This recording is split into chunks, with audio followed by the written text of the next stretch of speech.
గట్టిగా చెప్పండి, మీ మాట నా మాట గట్టిగా పడుతుంది.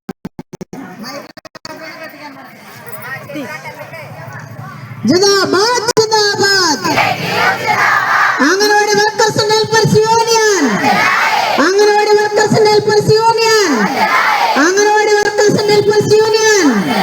అంగన్వాడీ కనీస వేతనం, అంగన్వాడీ జీతాల వెంటనే, అంగన్వాడీ జీతాల వెంటనే, అంగన్వాడీ జీతాల వెంటనే, అంగన్వాడీ జీతాల వెంటనే, అంగన్వాడీకి మేనెల సెలవులు, అంగన్వాడీకి మేనెల సెలవులు, అంగన్వాడీ పిల్లలకు తల్లికి వందనం, అంగన్వాడీ పిల్లలకు తల్లికి వందనం, అంగన్వాడీ పిల్లలకు తల్లికి వందనం, అంగన్వాడీ పిల్లలకు తల్లికి వందనం.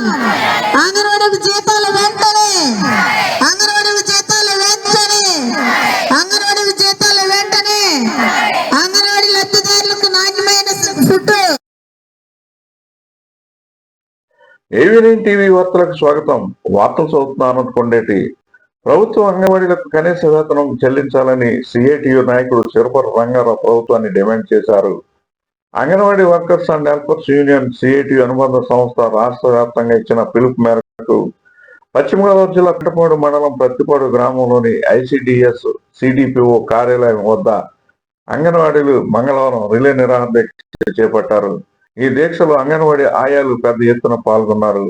ఈ సందర్భంగా సిఐటియు నాయకుడు చిరపరపు రంగారావు మాట్లాడుతూ, ప్రస్తుతం దేశంలో పెరుగుతున్న నిత్యావసర సరుకుల ధరల కారణంగా అంగన్వాడీలకు సుప్రీంకోర్టు గైడ్ లైన్స్ ప్రకారం కనీస వేతనం 26,000 రూపాయలు ప్రభుత్వం చెల్లించాలని అన్నారు. అదేవిధంగా నాణ్యమైన నిత్యావసర సరుకులను ప్రభుత్వం సరఫరా చేయాలని డిమాండ్ చేశారు. జిల్లా అధ్యక్షురాలు కె ఝాన్సీ లక్ష్మి మాట్లాడుతూ, అంగన్వాడీలకు ప్రభుత్వం సంక్షేమ పథకాలు అమలు చేయాలని అన్నారు.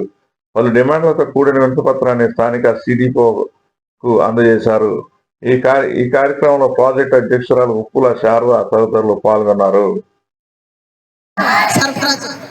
అంగన్వాడీలో లబ్ధిదారులందరికీ నాణ్యమైన ఫుడ్, అంగన్వాడీలో లబ్ధిదారులందరికీ నాణ్యమైన ఫుడ్, అంగన్వాడీ